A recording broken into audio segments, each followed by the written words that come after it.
Sarah and Ryan met in Burlington, Vermont through a dating app 6 years ago.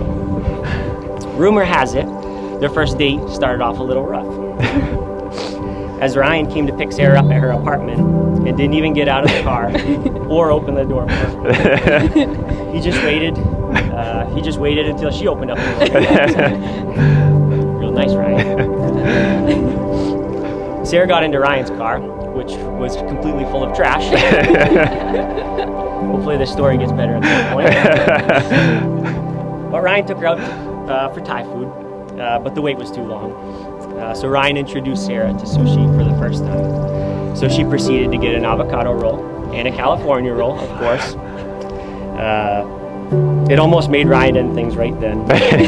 But he decided, as a perfect guy with excellent manners, and no red flags whatsoever, that he could look past this person. Sarah showed Ryan her origami collection, which is probably what ended up winning his heart over. She gave him an origami elephant as a departing gift. Their first date, despite its rocky start, ended up going well, and these two realized how much they shared in common.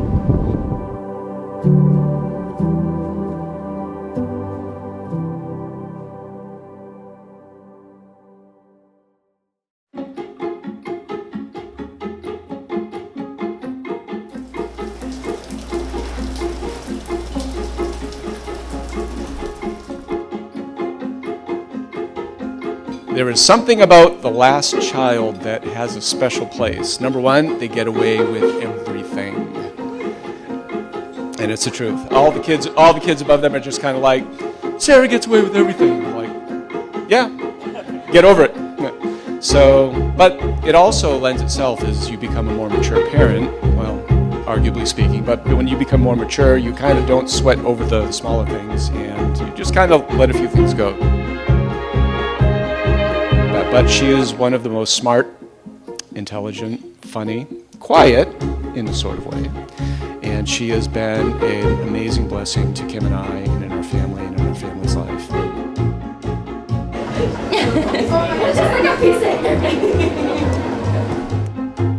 For those of you who are unfamiliar with my friendship with Ryan, it's probably best described as one forged in going through uncomfortable situations together. From difficult college classes to hiking some of the hardest trails on the East Coast. We just kind of find a way to challenge one another and push ourselves to the limits. Ryan's determined, loyal, humble, and he's a little bit funny. Which, not only makes him a great friend, but also will make him a great husband to Sarah.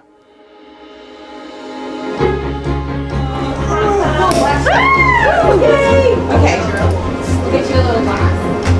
Oh, I can use a glass, yeah, that's fine.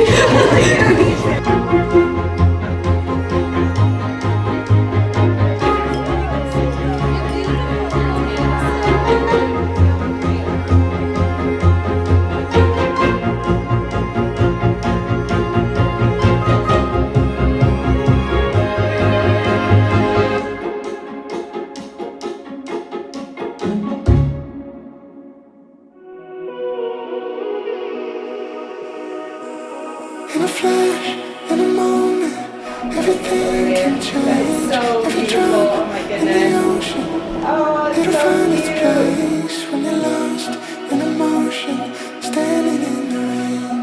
When it feels like your heart's gonna break, it'll be okay. Let the river of your mind move right through.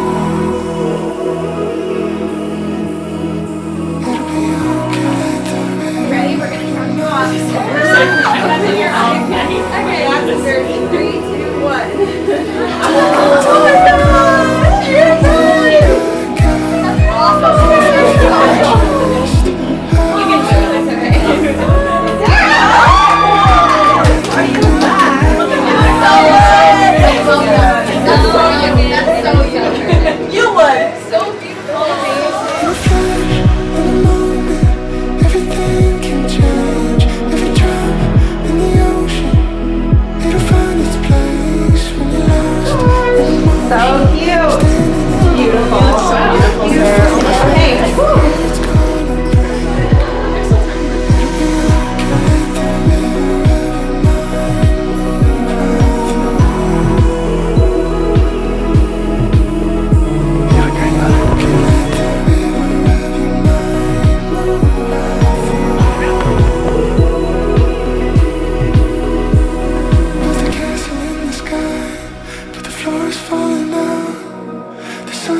One thing I notice and appreciate so much about you two is that you are genuine friends before anything else.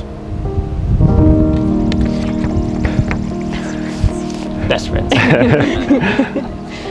When I met with Sarah and Ryan to go over the details of today, I asked them questions about their commitment to each other, trying to plan how I would word it all together. And Ryan told me, well, we do plan on being exclusive.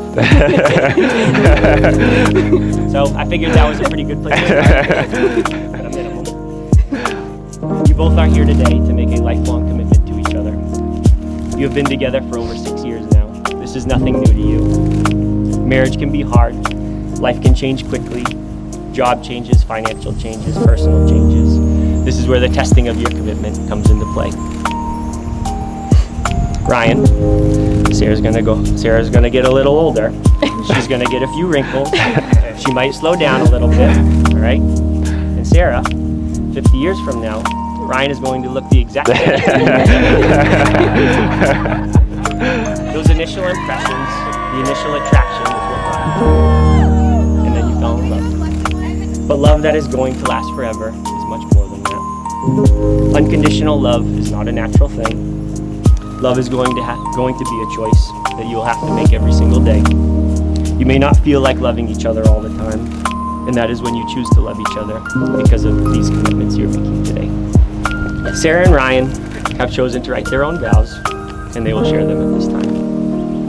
Sarah.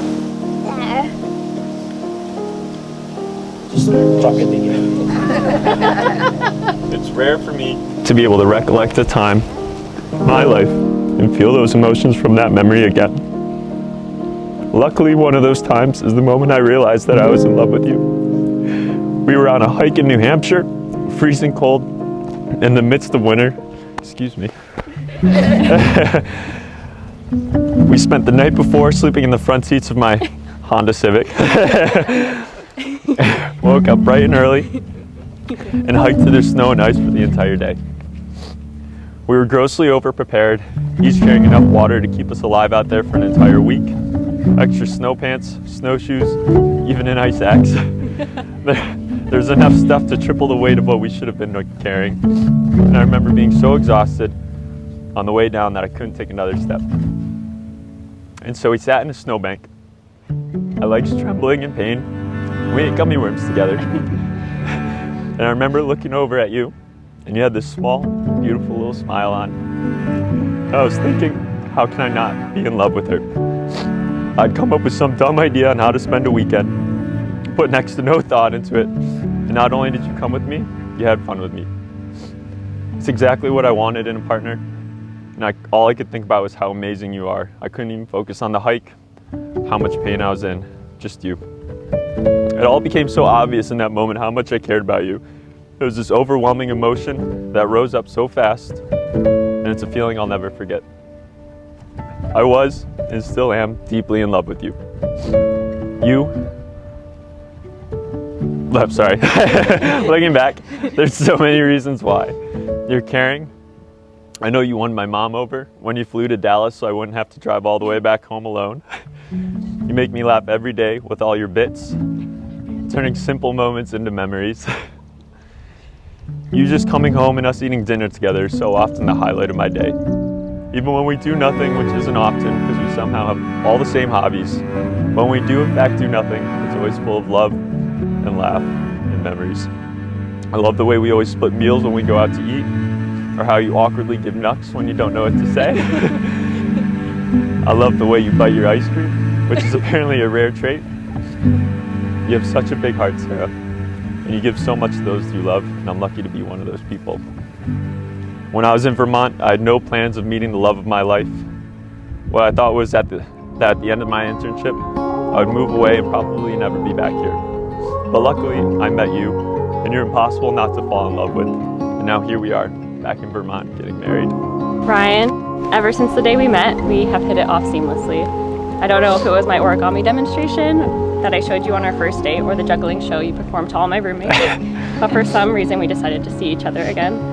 The few months we were able to spend together in Burlington weren't long enough, but regardless, for me, things got serious pretty quickly. I had no doubts in committing to years of long distance while barely knowing you. I probably should have thought it through more, but I didn't. I was in love, and you gave me no reason not to. We made do with our long distance, our cars that always broke, our Honda Civics that always broke down, and our time spent together hiking and camping, meeting somewhere in the middle. I always had the best time with you, even with the less than ideal circumstances. My only concern at the time with moving forward with you was that you were firm in getting no pets, except apparently you were being dramatic because it only took a few weeks of living together to do that. When we were finally able to move in together, I was excited to learn more about you and spend more time together, but I also expected to find some things that we might disagree on, especially since we moved in together during lockdown and we're stuck in our small apartment together every day. But that never came, and all I did learn about you was that you just don't have any bad qualities. I was so happy and so in love with you then. My 22-year-old self would not have been able to comprehend where we are now and how much better every year gets with you. From early on, you always told me that we need to grow together, and I do think that we did just that, maybe even a little too well. And now after 6 years, there is literally nothing we don't have in common. And now even after all these years, there still isn't a bad thing I could say about you. It's hard to even choose a few of your best traits that stand out to me because they wouldn't do you justice. But if I had to name a few, it would be that you always make me feel supported, extremely loved, you make me laugh, and that you make me coffee and breakfast every morning. I've learned how to be a better partner and a better person just by the way you treat me every day. You've taught me to be patient, selfless, and you've made me a little bit soft. And even when I was choking, you only hesitated like a little bit to give me the Heimlich. You have somehow only gotten better over the years, and we have only gotten better. So now today, I vow to continue to grow with you, to be your partner, to make you feel loved as best I can, to stay by your side no matter the argument, even though we probably won't have to argue, to take out the spiders, and to give you the Heimlich one day in return. Life is hard, but I promise to be the easy part of it. Working from home, we barely talked all day, and you came over to me and said, you know, you just being home makes my day like 100 times better. Well, you make my entire life and literally everything 1,000,000 times better. And I have no doubts that we will continue to make the happiest little life together. I love you very much. Oh, love you.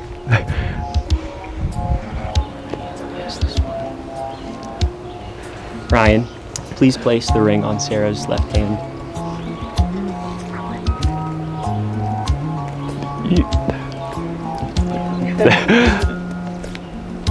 Sarah, please place this ring on Ryan's left hand. Without further ado, by the power vested in me by the state of Vermont, I now pronounce you husband and wife. Ryan, you may kiss your bride.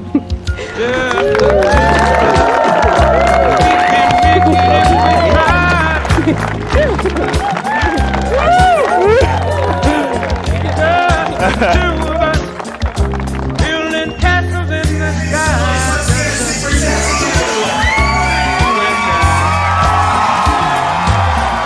Look for love, no time to kill. We can walk on, we don't make the clouds.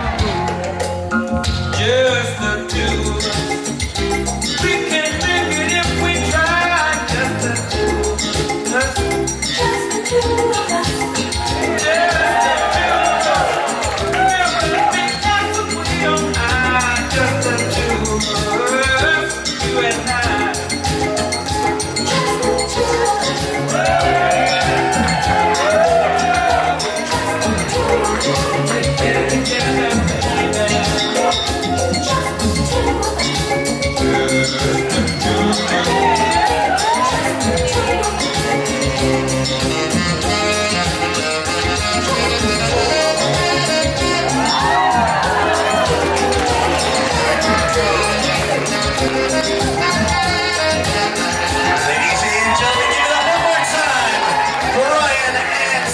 Take two. And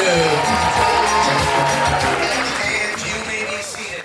Coming up in just a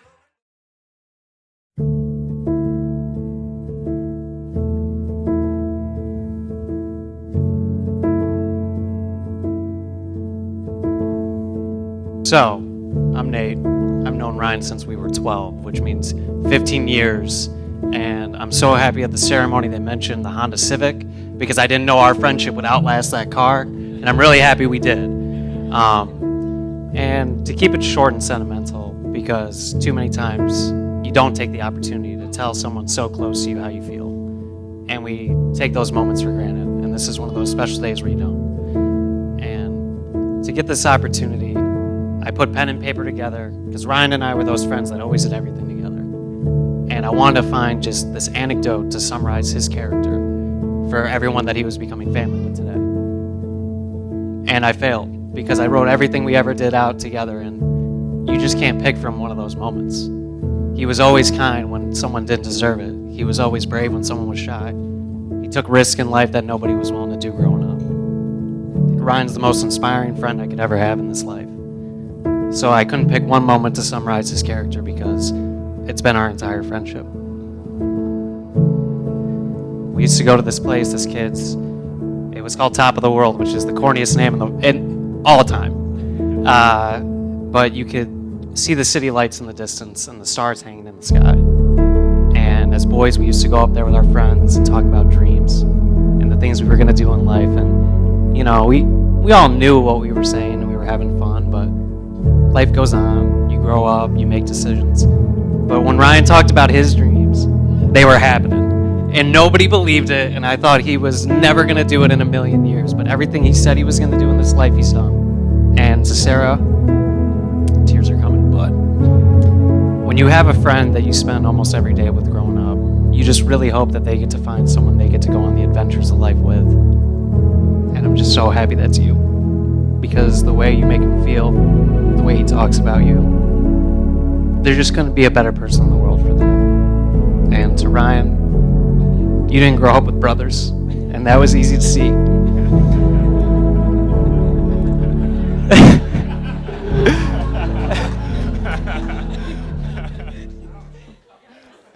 But you've been a real good brother to me all these years, and there's no other words to say besides I'm so happy for you, and I love you.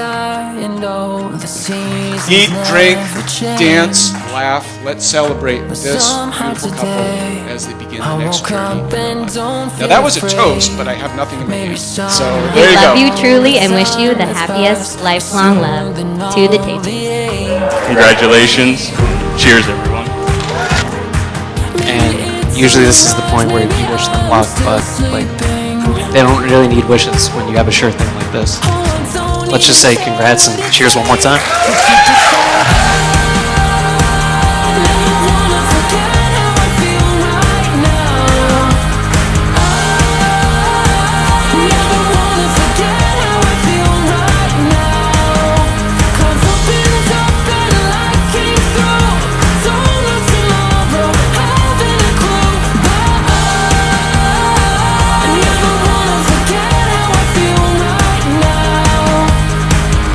There was a time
time for Ryan and Sarah. Take two.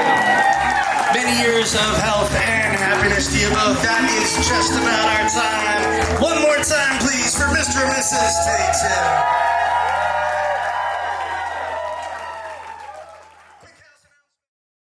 We have a long-standing tradition in our family of writing poems for mostly birthdays, but really any occasion. And so I wrote a poem.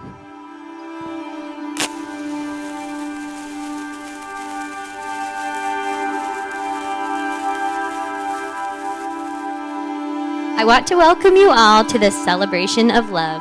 I know Sarah would agree that Ryan is an angel from above. All of the little decisions since 2018 led to this day. Two paths intersected and started going the same way. They were destined to meet. Ryan glimpsed Sarah's beautiful feet, and the rest is history. Though the best is yet to be for this love story. As they do the things they love to do together, the bond they share will deepen and not sever. As they prioritize this relationship over all others, their roots will grow down, covered but not smothered, choosing each other daily to love even when you don't feel like it, especially when the other didn't earn or deserve it. Unconditional, as you fall more in love through the years with only minimal tears. So, Mr. and Mrs. Dr. Sarah Bodie, I hope you like this poem I wrote. We love you truly and wish you the happiest lifelong love. To the Tate.